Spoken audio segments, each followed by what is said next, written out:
Hello, my fellow Americans. 'Tis I, the Rumpled One.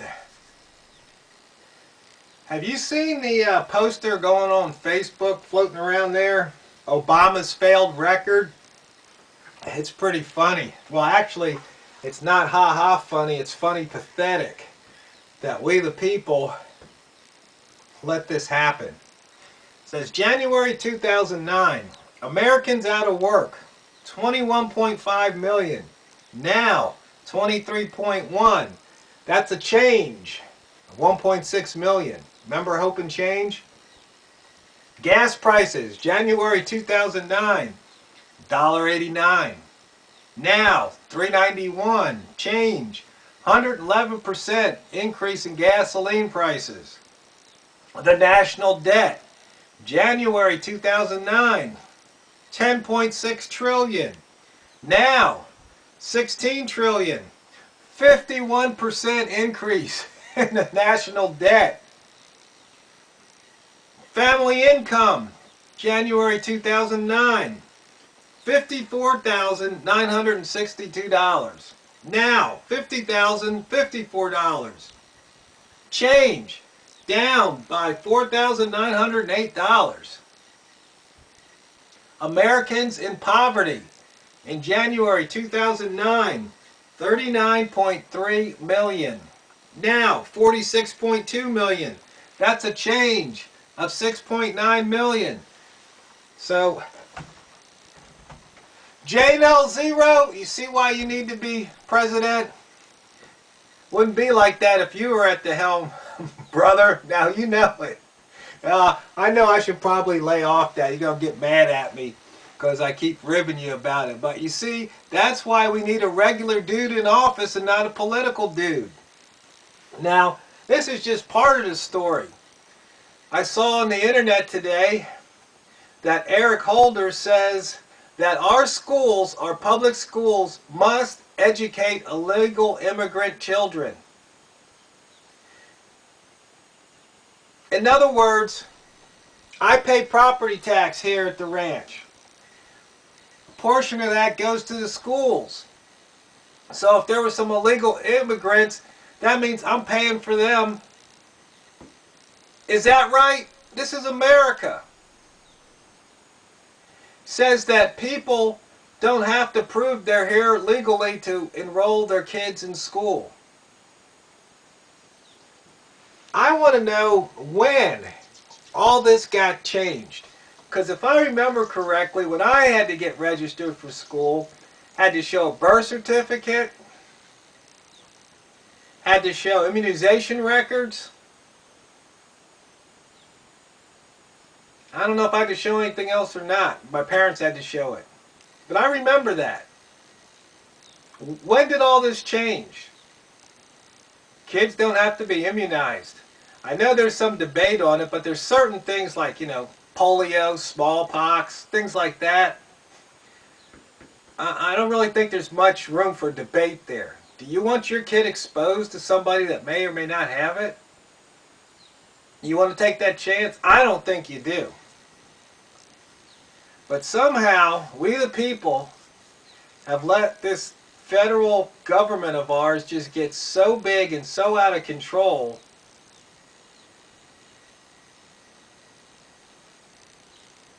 that I don't know if we'll ever be able to really rein it in. I think this system's going to collapse before anything happens.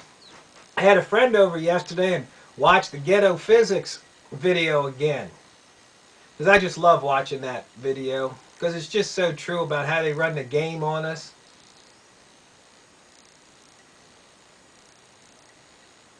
But they do it, like they said, they're so good at it, they're so subtle, you just don't even see that you're being gamed.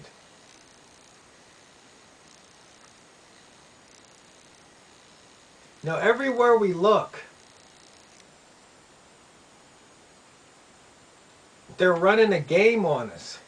Whether it's taxes, health care, insurance, new laws regarding anything from the airwaves,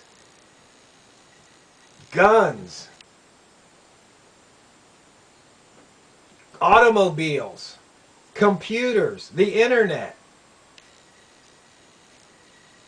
Anywhere they can get control and take power and restrict us is because they say it's in our best interest. Who appointed these people as the deciders of our best interest? I mean, this federal government, they're getting involved in things they have no business being involved in. I know I'm repeating myself. But what do we do to stop it? How do we stop it? I mean, the federal land grabs, the environmental laws, the building and zoning laws. Just everywhere you look, there's some group that wants to dictate to another group or everybody else how things should be in the interest of civilization. But as ghetto physics point out, the whole idea of civilization is that's just another game. Now, I was talking to my buddy yesterday, and he said something about freedom, and I said, look, you and I have never lived a day of freedom in our lives. He goes, oh, yes, I have. I go, no, you haven't. I said, if you don't get to keep everything you own, you ain't free. He goes, yeah, well, you got a point there. I said, yeah, I know. So you got to be careful because they're changing the definitions. And when you change the words, or you can change the meaning, but they're not even changing the words. They're just changing the definition. I mean, doublespeak, Orwell, 1984. I mean, come on. It's right there. They've changed unemployment. Obama's even changed what broken means. I mean, I made the video about Obama says immigration system is broken, and I made an analogy, to a lawnmower that, if you don't put gas in the tank and you don't maintain it, how you can call it broken. But you know what? I'm rethinking the analogy. It's more like this. You got this lawnmower sitting out there, and Obama comes along and he goes, it's broken. And it's just like, what do you mean it's broken? Look at it, it's broken. Well, have you tried starting it? No. Well, why not? Because it's broken. Well, what's broken about it? Well, it's just broken.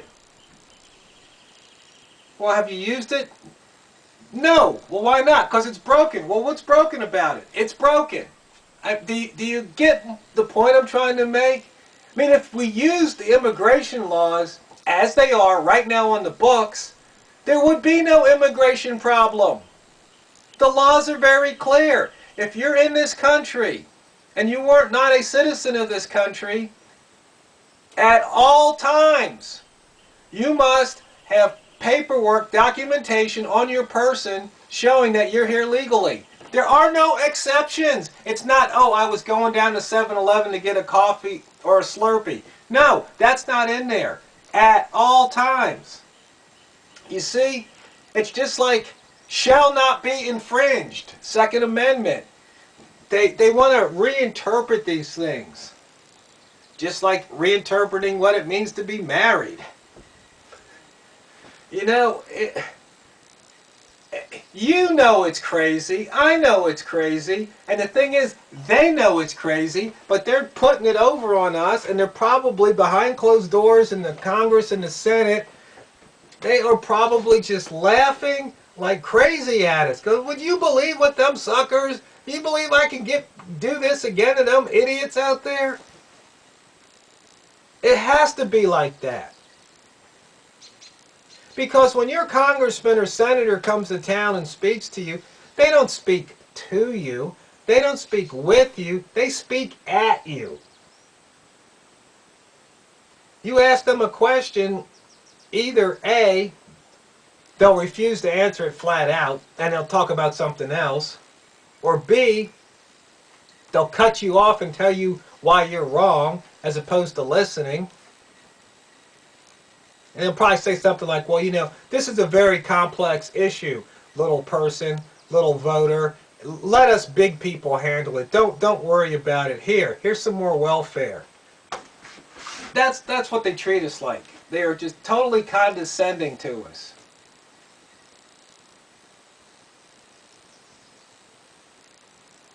You know, it'd be really interesting if there was if you could do some type of computer simulation, and you have, you know, George Washington and Thomas Jefferson and all that old gang, and you have them here in the 21st century in America, and see what they would do. Oh, and another domestic terrorist. Talk about changing the definition.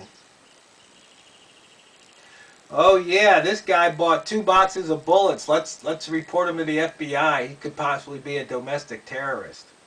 You know what? He bought over $100 worth of MREs. He could be a domestic terrorist. And he bought things that could be used in the, you know, in gardening, raising his own food, raising his own animals. He could be a domestic terrorist. So basically, anybody that wants to rely on themselves, detach themselves from the government, and just live their life as a domestic terrorist. See, Obama thinks that it's either, you're either with him or you're against him, and he wants to crush the enemy. Well, who is the enemy? Really? You know, they talk about enemies of the United States. Well, the enemies of the United States, most of them reside in Washington, D.C. You know it, I know it. And they want to debate what the Constitution. The Constitution isn't up for debate. It's the Constitution. It is the law of the land. They're saying it's a living document. Well, you know what? I don't think so. I don't think that was the idea. You see, it's almost like they're doing a revolution from within. They've infiltrated the federal government, and now they're doing what they want to do, perverting the law of the land to suit their own interest. And we the people are just kind of sitting by idly.